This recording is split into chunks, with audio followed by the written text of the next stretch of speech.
I'm Eric Wolf, and my experience in business peer groups has changed my life, especially my membership in Vistage, one of the world's largest CEO advisory groups.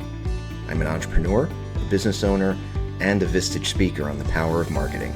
This podcast is dedicated to the people who make those experiences possible, the peer group chairs. Every episode, I interview a Vistage chair who has dedicated their time to helping entrepreneurs like me succeed. My guest today is Shannon Lee, who is a Vistage chair in Ohio with a CE group, Columbus, Ohio. And welcome. Thanks so much. I'm really excited to be here, Eric. Thank you. Well, you're the first one that's excited. I appreciate that more than you know. You usually I don't get that kind of response. I'm sorry to hear that. We got to work on that for you then. I know. I need maybe I just wasn't loved enough as a child. Welcome. Thank you for being here.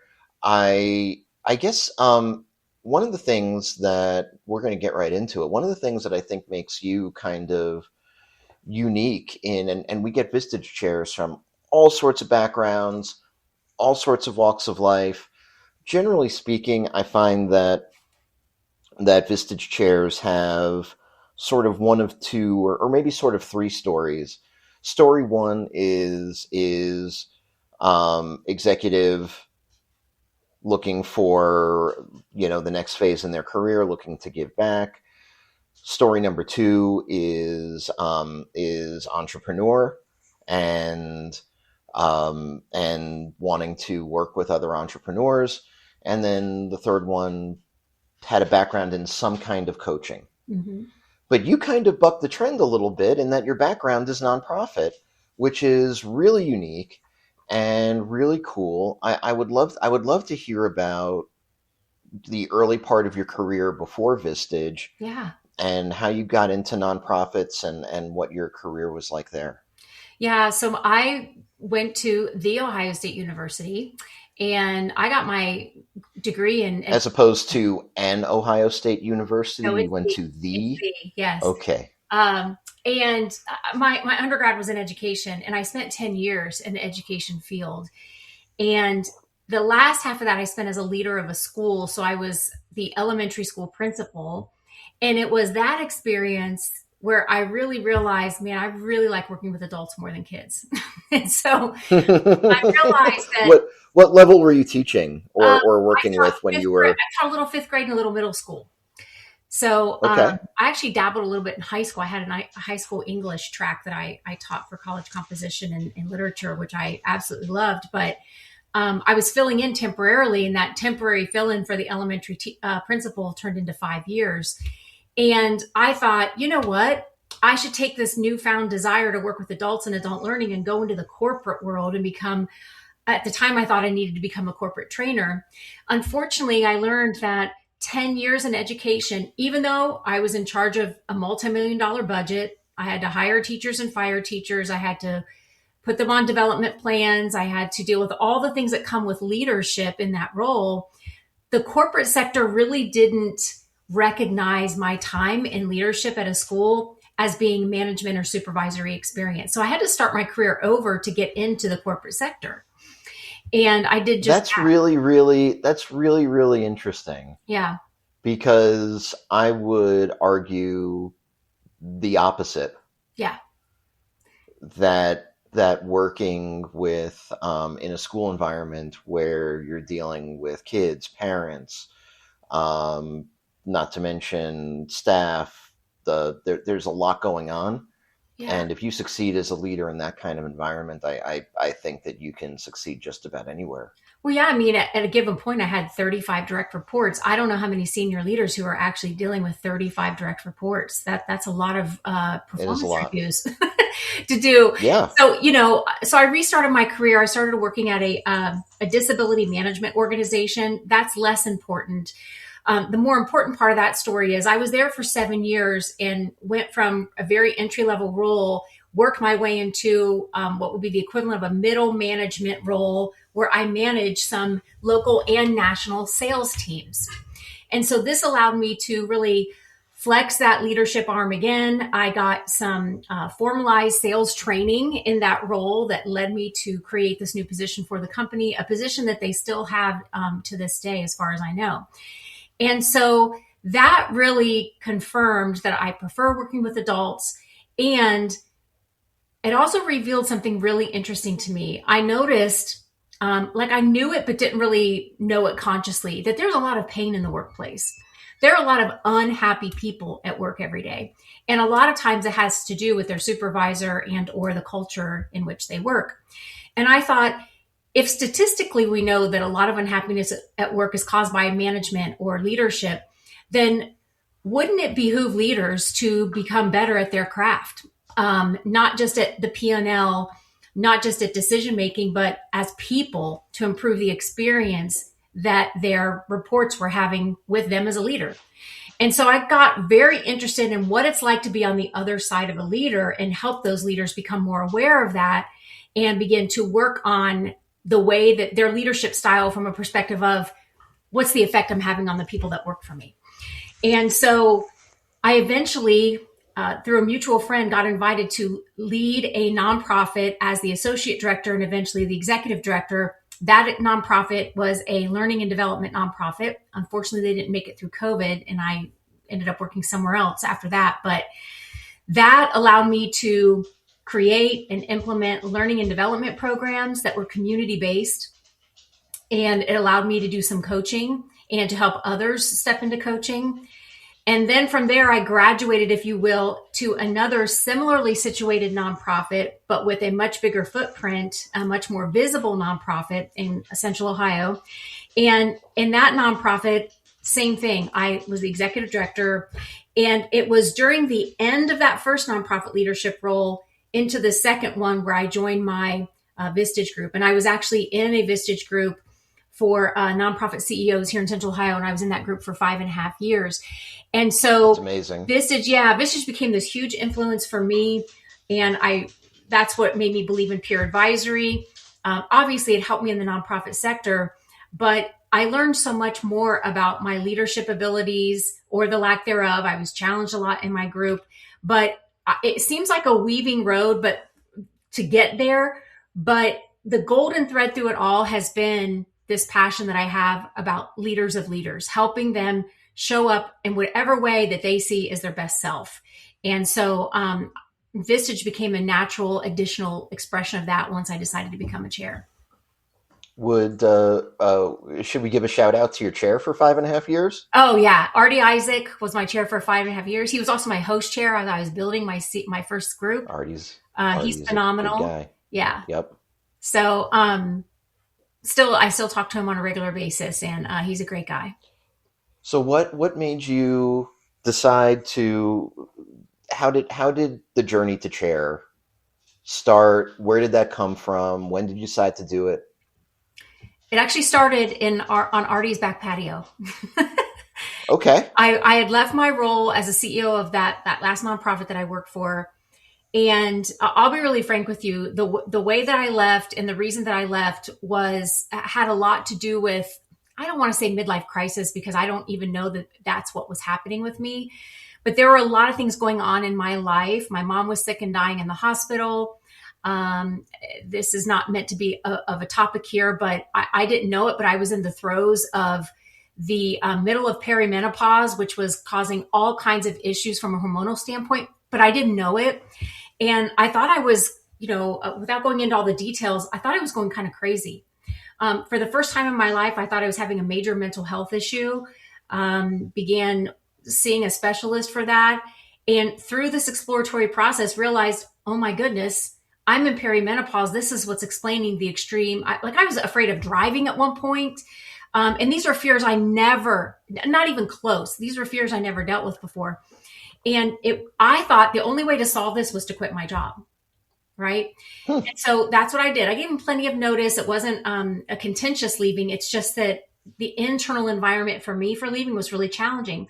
So of course, after all this went down, I reached out to Artie and I said, I need to have a talk with you. I don't know what to do with my life now, And So we sat down, had a long conversation. He asked really good questions, which he is a master at asking. He doesn't have any answers. He doesn't give advice. He just asks great questions, which is what chairs do. And through that conversation, the way it ended up was he contacted Jen or Genevieve and recommended me to be a chair. And the rest is history, as they say. And the rest is history, as they say. Um, that's actually a really cool story, and so it's common for it's extremely common for women to go through perimenopause, but it's also common for people in leadership roles and in entrepreneurial roles to go through mental health crises and have that unfortunate experience. How is that, looking back, how has that informed, how that experience informed how you deal with your group now as a Vistage chair? Well, I think something I've always been cognizant of in myself that's been quite natural for me is I'm very inclusive, just as a person. I like people to feel included around me. That's important. And I think what that experience has helped me hone in is my ability to kind of pick up when my members are not, when something's off. And that doesn't mean I'm going to embarrass them and single them out. But a lot of times it will clue me into when I need to reach out to them and say, hey, the way you showed up in the group this month, I'm just sensing, you gave this you scored your life a 4 and your work a 3 2 months in a row. And obviously that's a big one. But I think it helps me pick up on nuance and emotional environments. It's also caused me to be very almost religious about asking members when they are processing an issue. I ask them what their primary emotion is at that time, because I wasn't pausing to do that for myself. I wasn't really getting curious about my own environment. I was just Right. trying to push through and thinking every day that this is just a little phase I was going through, just a down moment. And so it has helped me be more empathetic, and I think maybe even a little bit more attuned to subtle shifts in my group so that I can kind of guide the group a little bit better when we have discussions. And so I'd love to hear about your journey in starting the group. This is a very hard topic for a lot of Vistage chairs. Vistage chairs have characterized this experience on this very podcast as being the hardest of their entire lives, professional, personal, or otherwise. There are people who have characterized it as an almost Sisyphean type of task. What was the ups and downs of you starting your first group as a freshly minted chair out of Chair Academy? Yeah, I would characterize it as the gauntlet. It has been maybe the hardest thing I've ever done professionally so far. The ups and downs, obviously, I started really excited out of Chair Academy 1, loved all of that. And because I already had a familiarity with Vistage, I already felt like I understood a few things, but now understanding it from behind the curtain, so to speak, solidified my belief that I was in the right place. I think the lows had everything to do with mindset. And that was something that I had to be very cognizant of. So I go through Chair Academy in, I believe it was August, late July, early August. And by October, I was feeling like I'm not cut out for this. I can't do this. And my mental game was suffering. And in October, I went to, unrelated to Vistage, but I went to a meditation retreat up in Hudson Valley, New York, and spent Very a lot pretty of, part of the oh, country. very beautiful. Oh my gosh. We were at this Buddhist retreat center, and we spent 3 times a day meditating for long periods of time in a group setting, lots of quiet time, not a lot of, I had my cell phone there, but I stayed unplugged for most of the time. And I really came to terms with the fact of this process is either going to be something I quit, or it's going to be something I look at and say, how is what's happening right now, how I'm feeling, how is this for me? How is the challenge that I'm experiencing as I'm building this group? If I were to view this as being for my benefit, what could I extract out of this experience to make it that? And Mm-hmm. I think that shift in my thinking, I don't know what happened. It almost felt like magic. I came back and I had this renewed thought process that no matter what happens, if 10 people say no to me this week, which actually became my goal when I came back, I said, I want to get 10 no's every week. I feel like I haven't asked enough people for a meeting until I get 10 no's. And it took away the sting because now it became a game to get the no. Like, I'm not going to let those no own me. I'm going to own the no.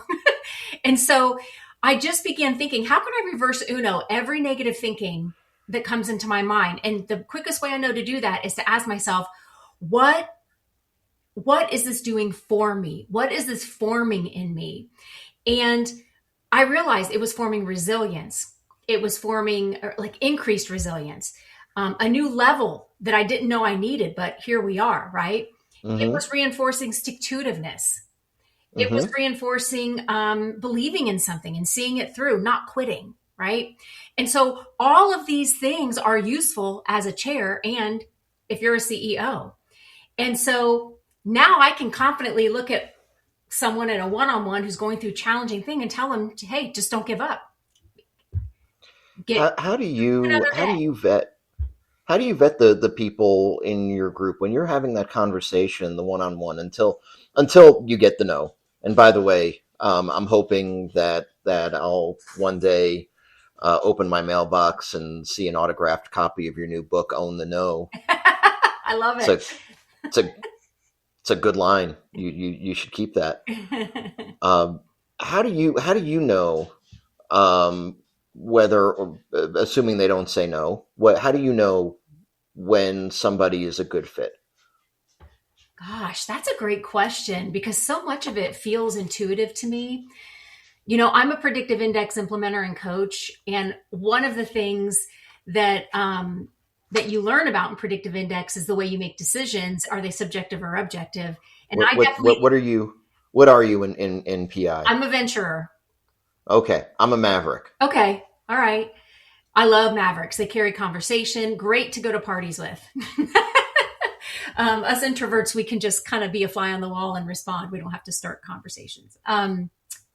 I think that um, when I'm talking to someone, I don't necessarily look for agreement, right? It's easy to create homogeny in a group when we find, oh, this is someone I agree with. Instead, Right, I look at values. I think about does it seem like they're teachable and they want to learn, but also they're pretty confident in what they have learned enough so that they feel that they could contribute that to a group. I think that is paramount because that is really what's happening in a peer advisor group. There's a give and take. I have a right. responsibility to contribute and I have a responsibility to be quiet and listen when my group is making recommendations to me during issue processing. And so I think that is top of the list for me. I think another one, and I do have a list that I share with candidates. Another one is this idea that I am wildly serious about my business results, about the bottom line, whatever that looks like, whether it's EBITDA or gross revenue in a year, whatever the measure is, that financial measurement. I want people in my group that are serious about achieving those goals and that they don't believe that they have to be shitty people to do it. And so hopefully I can say that on your podcast. Um, and It's okay. so I look for people who really believe in the both and when it comes to having great business results and being great to your people. I think if I can find those two people, that's someone that I want in my group. And then obviously I look for all the other markers like is there diversity among industry and do they have the right experience level, et cetera, all the, more of the mechanical requirements. But those two things let me know they're probably going to be a great contributor in the group. I don't know, and by the way, I'm not 100% sure if you're the first person to swear on this podcast, but if you are, I'm going to send you something. Okay. We're gonna. I'm gonna send you something in the mail to commemorate that. All right. Um, you may not be a maverick, but you're a little bit of a rule breaker, it turns out, because one of the things that you say makes your group unique is that you actually brought in a member that technically, according to the Vistage sort of rule book or standards, are would not be done. You've got an HR practitioner Yep. in your group, whereas generally, whether or not necessarily a CEO, you're going to have in a CE group generally people who are responsible for running the business Right. regardless of what their job title is. An HR leader would typically be in like a key exec group. Yep. But you said, no, I want this person in my CE group. What made you do that, and what has been the benefit to you mavericking the rules a little bit? Yeah. So first of all, what made me do that was I was sitting with my group. I don't know, maybe um, I met with my group. I had signed 6 members before launch and was meeting with them until I could get 8 and officially launch. And in our first meeting, we did a who's missing exercise. Every chair is familiar with that. And one of the things every person in the room says, we wish we had an HR person in here. And I explained to them, well, that's not normally the norm for a CE group. And here's why. And they said, yeah, Right. we know. But what if they came from a big enough company? What if they actually had some decision-making authority and some P&L responsibility? I'm like, oh, I'll try. So I went out and started looking, and I was actually looking for someone who maybe had a large consultancy or something in this space. Right. And they were the CEO of the company. That's where I started. And either I couldn't get a meeting with the very few people I found in that space, or I just couldn't find enough candidates. But then I remembered someone that I knew years ago, and the company that she works for, the CEO is in Vistage. He's in another person's group. And so I called her one day and I said, I told her what my group said. I said, tell me a little bit about your responsibility there. It's a $700 million company, so very large company. Very big company. Yeah. And so she's on the senior leadership team. They are, without revealing who they are and anything confidential, they are undergoing a lot of positive changes in a very long held, multi-generational family business. Okay. And they really brought her in. She is a pivotal part of this huge rebranding, the way they show up to their employees from top to bottom. And they really weigh her input pretty heavily. And she does have a say in how certain monies are spent. So I felt like this is a risk, but it's a calculated risk. I know even Mm-hmm. Vistage advises against mixing these things up like this. So I thought, as Artie says, could be good, could be bad. Who knows, right? Only one way to find out. And so we as a group stepped into this to invite this person into the group, knowing that it may or may not work. And I was willing to take that risk. As a venturer, I'm very comfortable with risk to an extent. And plus, this individual has a lot of experience. And so when her CEO found out, he was so excited he couldn't wait. It was literally a matter of days before she signed up. So That's amazing. it's working out so far. Now, your second half of your question, what's it bringing to the group? I think the benefit it's bringing to the group is so many of the issues that these CEOs are having are not all, but a lot of them are people issues. Yeah. And having someone in the room that can ask questions from the HR seat and then make recommendations from that same perspective is invaluable, because you and I, even leading an organization before, a lot of these folks, they've worked with they've worked with HR professionals, but they don't have the training. And I'm not just talking about compliance issues. I'm talking about Right. what are best practices on having this tough conversation when you have these, guidelines in your HR handbook. Compliance is Yeah. just a small part of it. There's compensation and retention and all of these other things that are gonna, and like you said, just dealing with people, Yeah. which is a very, very difficult thing to do. That and our CEOs are helping her lead up, right? Hmm. So there are a lot of changes she's bringing, and the CEOs in the room can weigh in and say, this is exactly, these are some ways you could approach it that are going to speak volumes to your CEO.